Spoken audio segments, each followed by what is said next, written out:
Para la mayoría de los seres humanos, el tiempo natural del descanso es la noche. Y así ha sido siglo tras siglo en toda la humanidad. El descanso nocturno es un derecho, es una necesidad, un requerimiento de nuestro cuerpo. Pero Cristo utiliza una expresión en el Evangelio de hoy, expresión que se repite varias veces en distintos pasajes. Nos invita a estar en vela, estar despiertos aunque los demás duerman. ¿Por qué Cristo nos hace esa invitación? ¿Por qué Cristo quiere que no durmamos? Evidentemente no se trata simplemente del sueño corporal, debe haber algo más profundo, y ciertamente lo hay. Quisiera detenerme en 3 puntos. Primero, ese estar despiertos aunque todo el mundo duerma. El sueño es como la inconsciencia. Podemos decir que una persona está dormida, metafóricamente dormida, cuando no se da cuenta de las cosas. Y por eso hay muchas personas que están como dormidas y no se dan cuenta de lo que está sucediendo. Así, por ejemplo, en mi país, Colombia, tenemos una de las peores legislaciones del mundo en términos de facilitar e incluso propiciar la eutanasia. Muchos colombianos no saben eso. Muchos colombianos no saben, como se dice popularmente, a qué horas llegamos a este tipo de legislación espantosa que tenemos. ¿Por qué? Porque estábamos dormidos. Muchas veces los gobiernos aprovechan esa especie de distracción, esa especie de sopor en que viven las multitudes para imponer las agendas que se les da la gana, porque la gente está dormida. Entonces así van metiendo leyes, por ejemplo, de género, leyes contra la familia, leyes que coartan libertades, leyes que impiden el ingreso de religiosos. A ver, ¿tú sabías eso, por ejemplo? ¿Tú sabías que con este último gobierno que tenemos en Colombia, la entrada de religiosos o religiosas para servir en este país cada vez se ha vuelto más difícil?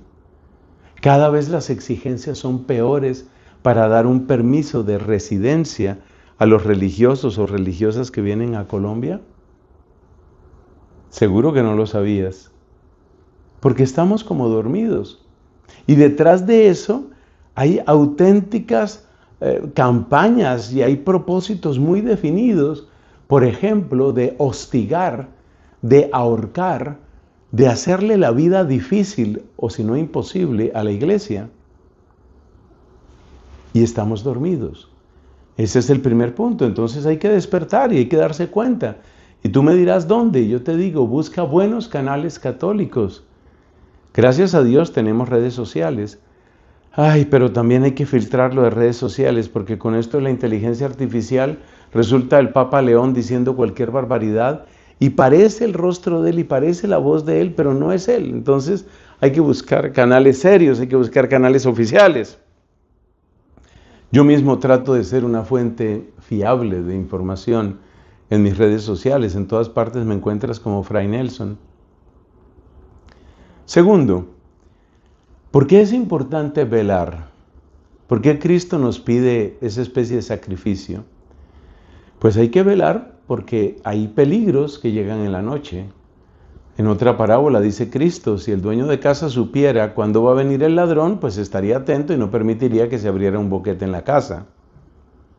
Eso quiere decir que hay que estar despiertos porque hay peligros que llegan en la noche, como los que he descrito antes. Hay que estar despiertos porque hay cosas que están sucediendo, porque hay gente que tiene su propio propósito, tiene su propio programa, tiene su propia manera de hacer las cosas. Y ellos se aprovechan de que nosotros estemos distraídos, estemos entretenidos.